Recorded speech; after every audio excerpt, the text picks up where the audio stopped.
আসসালামু আলাইকুম। সোহাগিস kitchen and হোমে এলিমেন্টসে আপনাদের সবাইকে জানাই আন্তরিক স্বাগতম। আশা করছি আল্লাহর অশেষ রহমতে আপনারা সবাই ভালো আছেন। আপনাদের দোয়ায় আমিও আলহামদুলিল্লাহ ভালো আছি। আমি এখন একটা চাল কুমড়া কেটে নিচ্ছি। চাল কুমড়া দিয়ে আজকে আমি একটা রেসিপি শেয়ার করব। গরুর মাংস দিয়ে চাল কুমড়া। গরুর মাংস তো আমরা সবসময়ই খাই, কিন্তু একই রকমভাবে রান্না করতে করতে অনেক সময় একঘেয়েমি চলে আসে, তাই না?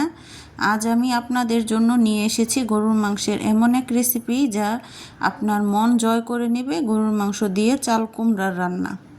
আপনারা হয়তো ভাবছেন গরুর মাংসের সাথে চাল কুমড়া। হ্যাঁ, ঠিকই শুনেছেন। চাল কুমড়া আর গরুর মাংসের এই মেলবন্ধন রান্নার স্বাদকে সত্যিই দ্বিগুণ বাড়িয়ে দেয়। এই রেসিপিটি যেমন সুস্বাদু তেমনই সহজে তৈরি করা যায়। একটু ভিন্ন স্বাদের খোঁজে যারা আছেন তাদের জন্য এটি দারুণ একটি অপশন। তাই তো আমি রেসিপিটি তৈরির জন্য আমি প্রথমে চাল কুমড়োগুলো খুব সুন্দর করে কেটে নিচ্ছিলাম। এরপর মাংসগুলো প্রসেসিং করে নিয়েছি। তারপর এক এক করে সব মশলাগুলো কষিয়ে নিব। পেঁয়াজটা ভেজে নিয়েছি। গরুর মাংস যেভাবে রান্না করেন সেম ওইভাবেই প্রসেসিংটা হবে। তাই তো সব মশলাগুলো কষিয়ে নিচ্ছি ভালো করে তেলের মধ্যে, যেহেতু মশলাটার যেন কোনো এক্সট্রা গন্ধ না থাকে। মশলাটা ভাজতে ভাজতে যে সময় তেল চলে আসে উপরে, তখন হলুদ মরিচটা দিয়ে একটু পানি অ্যাড করে দিলাম। তাহলে আর আদা রসুন বা জিরার যে এক্সট্রা একটা গন্ধ ওইটা থাকবে না। তাই তো আমি মশলাটা কষিয়ে নিব। যে সময় মশলাটার উপরে তেল চলে আসবে ওই সময় আমি গরুর মাংসটা অ্যাড করে দেব। তাই তো দেখতেই পাচ্ছেন। আর আমি একটু তেলটা কম ব্যবহার করেছি, যেহেতু মাংস থেকে একটু তেল এক্সট্রা বের হবেই। তাই তো মাংসটা আমি এক এক করে দিয়ে দিচ্ছি কষানোর জন্য। ভালো করে মাংসটা, গরুর মাংস কষিয়ে নেব। আসলে যে গরুর মাংস হোক আর যে কোনো তরকারিই হোক, ভালো করে কষিয়ে নিলে তরকারির টেস্টটা দ্বিগুণ বেড়ে যায়। যেন গরুর মাংসটা এভাবেই কষিয়ে নেব যেন 50% এখানেই হয়ে যায়। তারপরে ঝোল অ্যাড করব। যেহেতু গরুর মাংসটা ভালো করে আমি কষিয়ে নিচ্ছি। আর চাল কুমড়াটা হালকা একটু ভাপ দিয়ে নেব।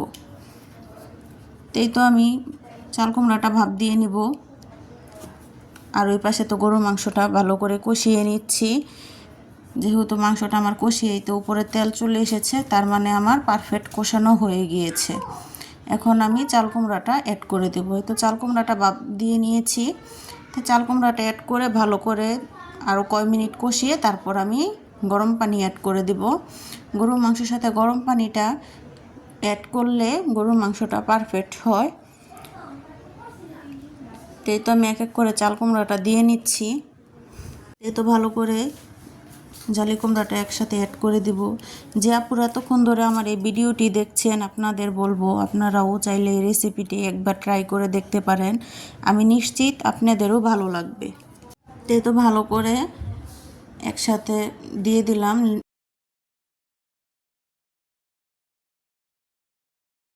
তো কষিয়ে নিচ্ছি। কষানো প্রায় হয়ে গিয়েছে, এখন ঝোল দিব গরম পানি। মাংস জালি কুমড়াটা 50%ই সিদ্ধ হয়ে গিয়েছে, শুধু এখন ঝোল দিব। আরও 2 মিনিট রান্না করব, তাহলে আমার তরকারিটা কমপ্লিট হয়ে যাবে। আজকের এই রান্নার রেসিপিটা কেমন লাগলো কমেন্ট করে জানাতে ভুলবেন না। কিন্তু ভিডিওটি ভালো লাগলে লাইক করুন, শেয়ার করুন বন্ধুদের সাথে। আর আমার চ্যানেলটি সাবস্ক্রাইব করতে ভুলবেন না। দেখা হবে পরবর্তী ভিডিওতে।